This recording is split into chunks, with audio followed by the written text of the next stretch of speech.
আসসালামু আলাইকুম, কেমন আছেন আপনারা সবাই? আশা করি অনেক ভালো আছেন। আজ আমি আপনাদের সামনে পোল্ট্রি মুরগি রান্নার রেসিপি নিয়ে হাজির হলাম। বাট এটা অনেকজন রান্না করলে সেটাতে কাঁচা গ্যাস বলে কিংবা অনেক সময় গন্ধে খাইতে পারে না। আজ আমি নতুন টিপসে আপনাদের রান্নাটা দেখাচ্ছি, আপনারা এটা ফলো করেন। বাট প্রথমে মাংসগুলো আমি এইভাবে কেটে নিয়েছি ছোটো ছোটো করে।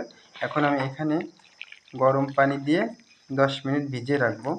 দেখবেন এর ভিতরে সাদা সাদা কিছু ময়লা বের হয়, যার কারণে মাংসটা অনেকজন গন্ধ পায়, এটা খাইতে পারে না, সমস্যা হয়।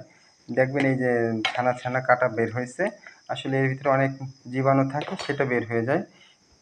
তো যাই হোক, আমি আজকে আপনাকে এই মাংসটা রান্নার রেসিপি দেখাবো কীভাবে রান্না করতে হয়। দেখেন আমার মাংসটা একেবারে ভালো ফেলে কষাতে হয়ে গেছে। বাট আমি এখানে 2 চামচ লবণ অ্যাড করলাম। এখানে হলুদ দিব না, এখন মাংসটা আমার মাখানি হয়ে গেছে। এখন আমি একটা প্যানে দিয়ে দেব, মাংসটা আমি ভেজে নিব।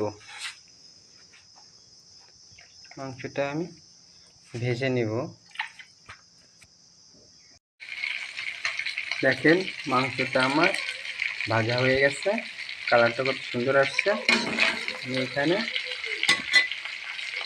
যে তেল ছিল সেটা হয়ে গেছে। এখন আমি আমার আদা বাটা রসুন পেস্ট ছিল পরিমাণ মতো অ্যাড করলাম।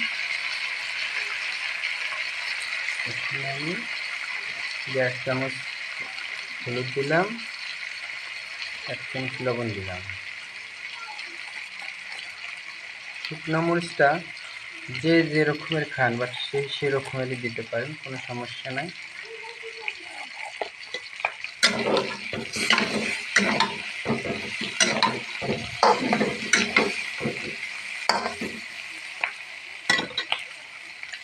কিছু পানি দিয়ে দিলাম। দেখেন আমার মাংসটা হয়ে গেছে, যে পানি ছিল আর যে তেল ছিল এটা হয়ে গেছে, ভুনাও হয়ে গেছে মাংস, পোলট্রি মুরগি ভুনা। দেখেন আমি পোলট্রি মুরগিটা হয়ে গেছে, আমি এখন নামিয়ে ফেলছি। আপনারা চাইলে ঘরে বসে পোলট্রি মুরগির কোনো গ্যাস বলবে না, ঘরে বসে এরকম রান্না করে খাইতে পারেন। হোটেল থেকে কিনে খেলে অনেক সময় অনেক রকমের জীবাণু থাকে, রকমের গ্যাস বলে, বাট এভাবে রান্না করলে একটুও গ্যাস লাগবে না, খুবই সুস্বাদু হবে মাংসটা। আর আমার জন্য ভিডিওটা একটা লাইক কমেন্ট করবেন। আর আমি যেন নতুন নতুন ভিডিও আপনাদের সার্ভ করতে পারি, সেই জন্য সবাই আমার জন্য দোয়া করুন। ভালো থাকবেন, আল্লাহ হাফেজ।